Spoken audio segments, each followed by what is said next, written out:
Here we are, a student group from Gymnasium number 2. Ekaterina Krasnoperova, Gulnaz Sedgareva, Maryam Shakirova, and me, Yulia Alchinit. We also collaborate with the students and teachers from 2 American schools, Tolbridge High in Virginia and McCutcheon High in Indiana. Have you ever felt that you would rather die than experience the stress of giving a talk in front of 20 people? Or do you have a horror story in your portfolio of a traumatic public speaking experience? Like this, a story about what public speaking experience. On Friday of last week, I had to present a research report on an interesting piece of architecture in the world. As well as the interesting ones were selected by other students, such as the Great Pyramids, I had to think quick and find a good topic. I thought to myself, what would I like to know more about? The first thing that came to mind was the Leaning Tower of Pisa. Being a good student I am, I decided to wait until midnight to begin working on my speech. The quality of my work decreased, as the effects of the large amount of caffeine began to wear off. By 3 in the morning, I had a decent presentation ready to go. I went to sleep nervous about my speech next morning. I woke up late the next day and I was forced to skip breakfast. First hour was band class, where we talked about the concerts that we were presenting the next day. Some of us had to stay after school to rehearse with other groups of the band. Because of this, my band director decided that he was going to get pizza for us. As we talked about what kind and how much, the only sound I could hear was my stomach growling. After this was second hour, the class that was waiting for me to present. The teacher asked my class if anyone wanted to go first. The teacher, normally strict, was offering extra credit to the first one to go. From what happened last night, it was obvious to me that I needed the precious extra point to save my grade.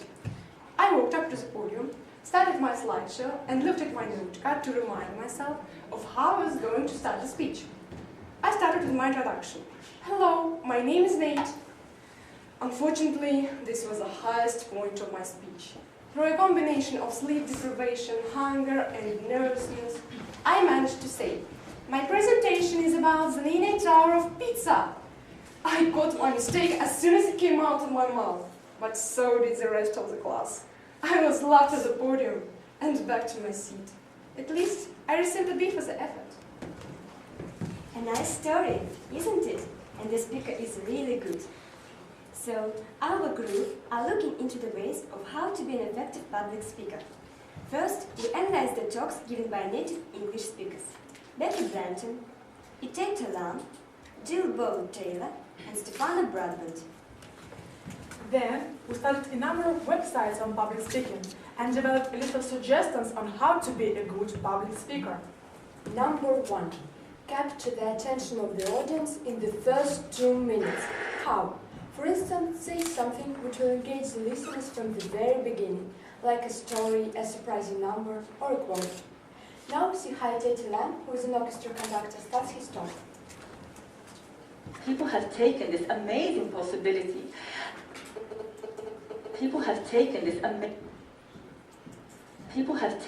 amazing possibility of actually being in contact all through the day.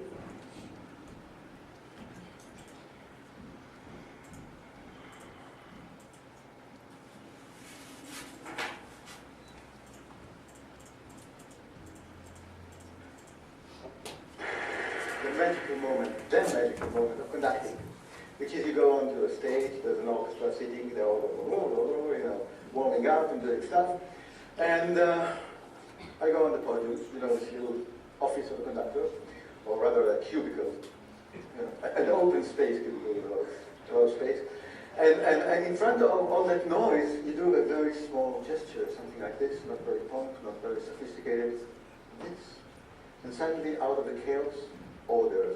Noise becomes music. And this is fantastic, and it's so tempting to think that it's all about me.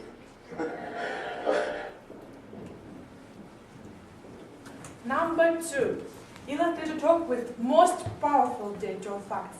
Include only those facts that will dramatically work for the main message. Stefano Broadbent is speaking about how people are in contact with their families in all types of situations.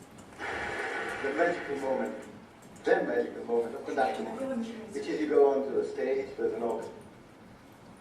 People have taken this amazing possibility of actually being in contact all through the day or in all types of situations, and they're doing it massively.